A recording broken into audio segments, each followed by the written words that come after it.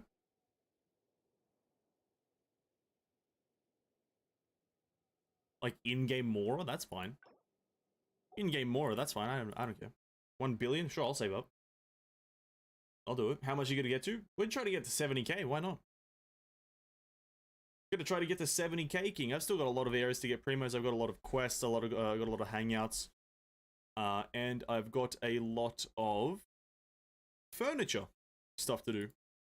Furniture things. So we still got a fair few areas of gameplay to cover in terms of getting Primogems. Now, if I'll be able to do all those before 3.0 is a different question.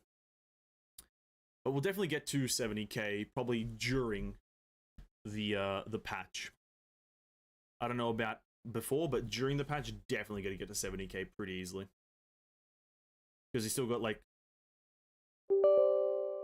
There it is. We've still got all of the events at the end of this patch, and then also at the start of the next patch. And they're probably going to give away a fair few free things here and there. As well as... What month are we in? We're in August. The game's anniversary should be happening next patch as well. From my knowledge, the Genshin launched September, I believe, like late September. Actually, no.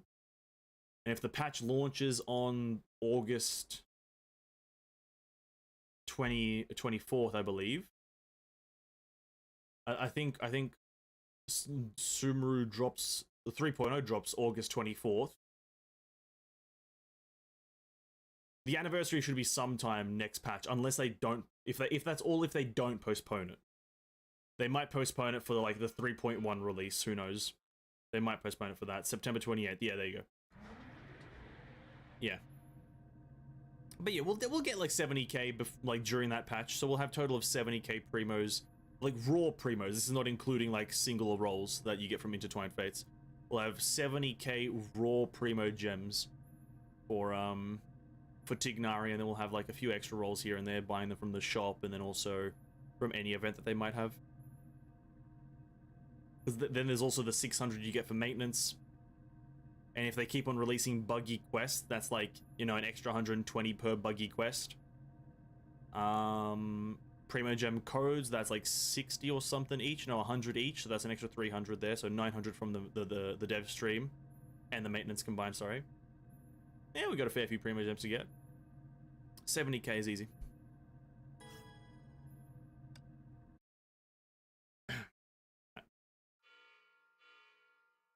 I'll have 5.5 chances at pity, yeah.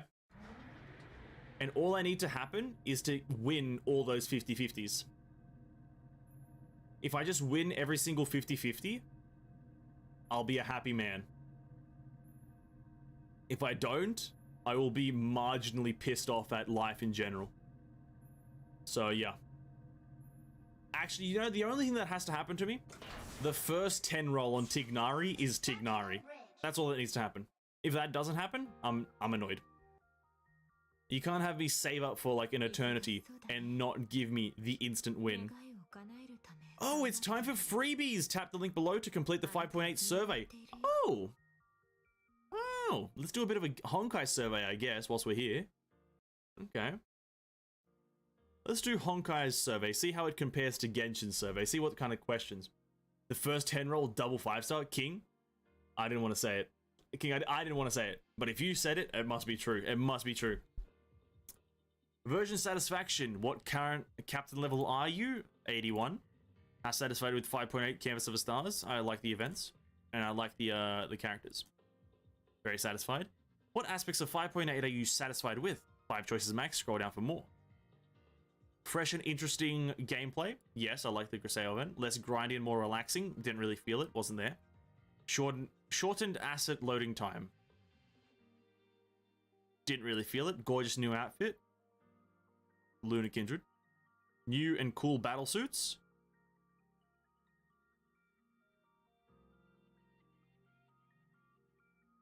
Griseo. Yeah, she's cool. Less stuttering and crashes, never crashed. Optimized systems or game modes. Old battlesuits got buffed, more bonuses and rewards. Like, I have nothing to really compare it to, so we're gonna go next. After 5.8, how much time have you spent on the game compared to the past? I've spent more time. Which of the following 5.8 content have you experienced? All of them. What's your opinion on the following aspects of Starry Impression? Overall experience? She's pretty fun. Appearance? She's a child, but oh, that's cannot remember. Oh, I meant to put that there. She's a child. It's fine. Overall controls? It's neutral. Hit feedback? It's kind of hard to tell when one of her abilities hits. It's like the big slam. It's kind of annoying to tell if it hits or not.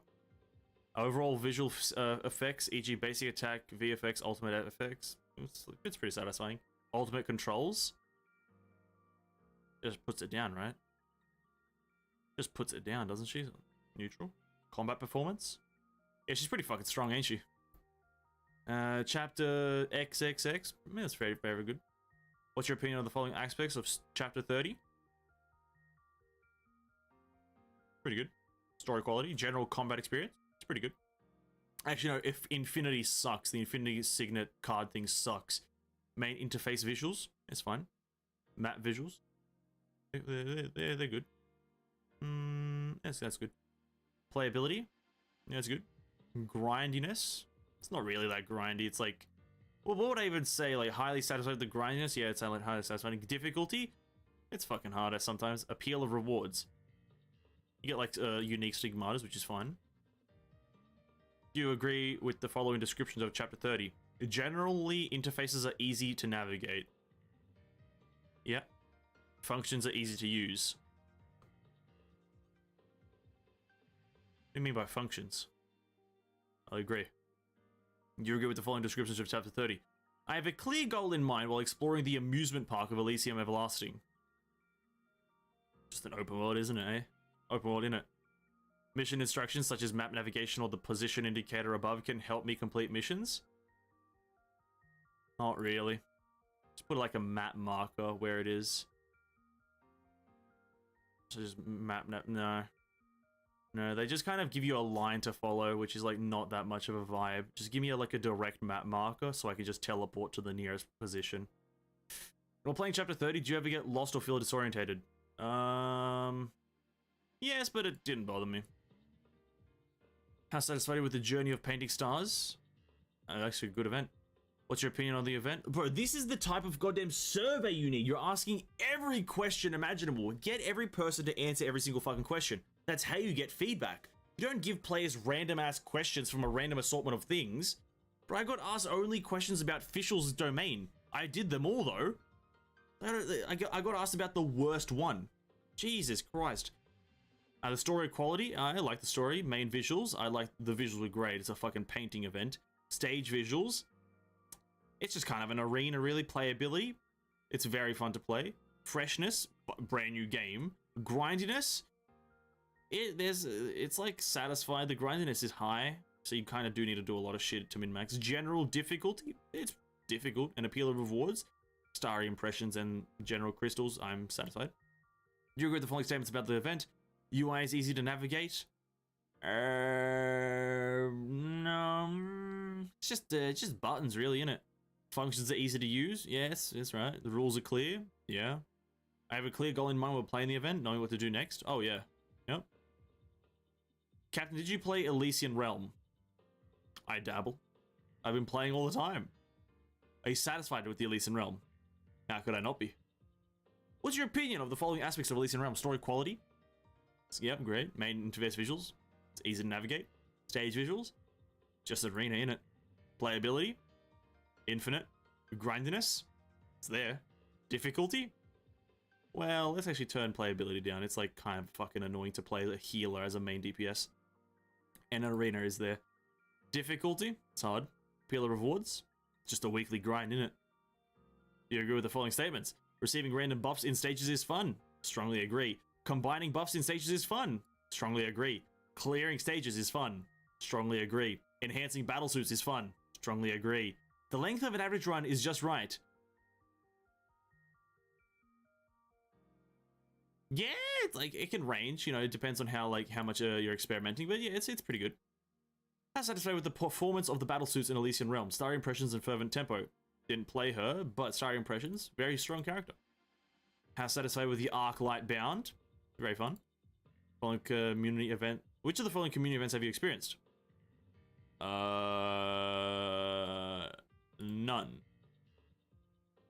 How satisfied with the writing, including chapter events and descriptions?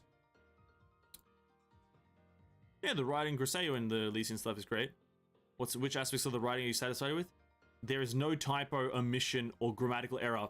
Incorrect. There is plenty. The story is well written, the activity rules are easy to understand, the skill descriptions of the new battlesuit is easy to understand, I don't really read them, writing is fluent and expressive, Skill descriptions of the new stigmata are easy to understand, yeah, that's pretty true, the skill, select all that apply. The text display, font is visually appealing, they could make like a bit better of a background for the text, so the skill descriptions of new weapons are easy to understand. Yes. Darker BG for text. Make easy to read. How to describe your experience in the following game contents. Sea of Quanta Abyss.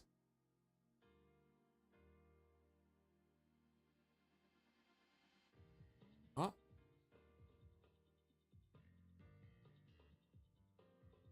I've like done it once. Memorial Arena, that's great. Armada, I like it. Dorm, I like it. Universal Mirage, I like it. Open World, I like it. I don't know what the fuck you're asking me right now. In what ways have you given feedback after encountering in-game problems in recent month? Complained about it on a YouTube channel, that's about it. I have encountered problems, but I just haven't thought of giving feedback. And listen, sure, let's go with that one. That's the most, like, what official channels have you followed for Honkai news? YouTube, Twitter. That's about it. And not the official site even. Okay, what's your opinion of the following Honkai Impact YouTube channel? Jesus fucking Christ, I remember now that they do ask a lot of fucking questions in this dumbass game. Holy crap. It's good though, it's good.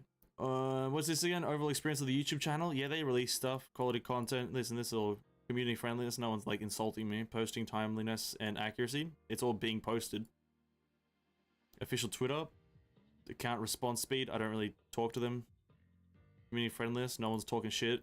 Posting timeliness accuracy, it's all being posted. Content engagedness, it's being there. Overall experience, it's all G. To what extent do you agree with the following statements about in-game purchases?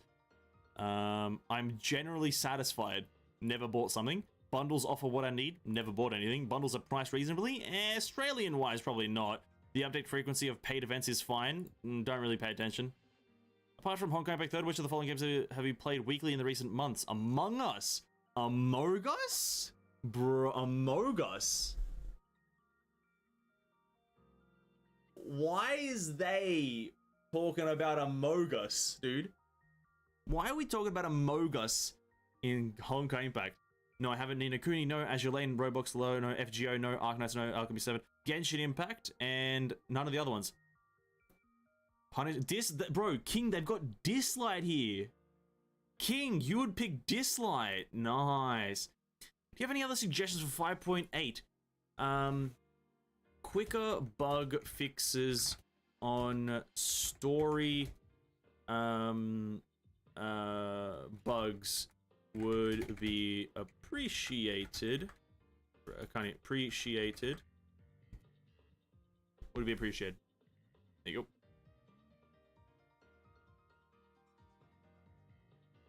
Typos, bugs, endgame suggestions, etc. Oh, I don't really know any problems with the endgame. There wasn't really any typos too groundbreaking in the text, to be quite frank with you. Like no text bugs were that kind of like. Oh yeah, the code. I totally forgot about the code. Yeah, most of the text bugs were kind of just like okay-ish. They were just kind of like a space accidentally being there. It wasn't like a complete word being completely incorrect, right? Which is like okay to me, in my opinion. What do I have to do? Sim battle, and that's about it. Yep. Oh yeah, the code. Where'd I write it down? Reach for who? There, reach for Zenith. There it is. Okay. This one.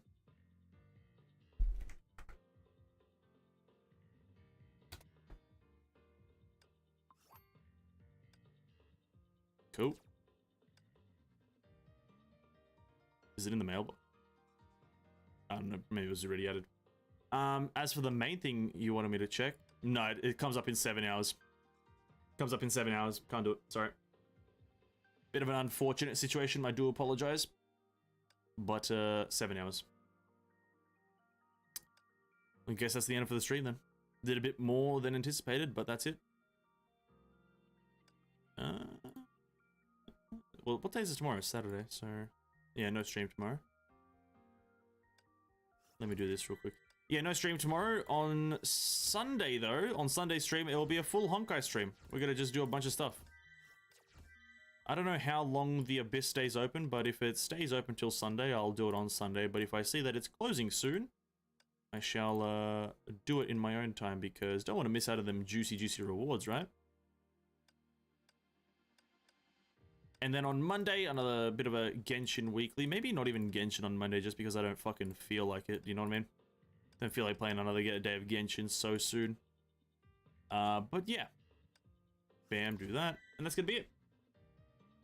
Sunday's still open. We'll see about that, because, again, like, global and whatnot is just, like, a bit more finicky, you know what I mean? So we'll see if it's still open. I'll be paying attention to its time. I'll be paying attention. But guys, thanks for hanging out. Again, another boring-ass Genshin stream, but our Primogem count is slowly rising. Tomorrow it is rising. Rising? Tomorrow it... No. Our Primogem count is rising. That's what's rising. Primogem count is rising, and I could not be more excited. We're going to get Tignari and his weapon, and it's going to be glorious! Thank you so much for watching. Stay hydrated, stay safe, eat some good food, drink some good water, and have an absolute banger of a day. See you guys in the next stream or video. Bye-bye!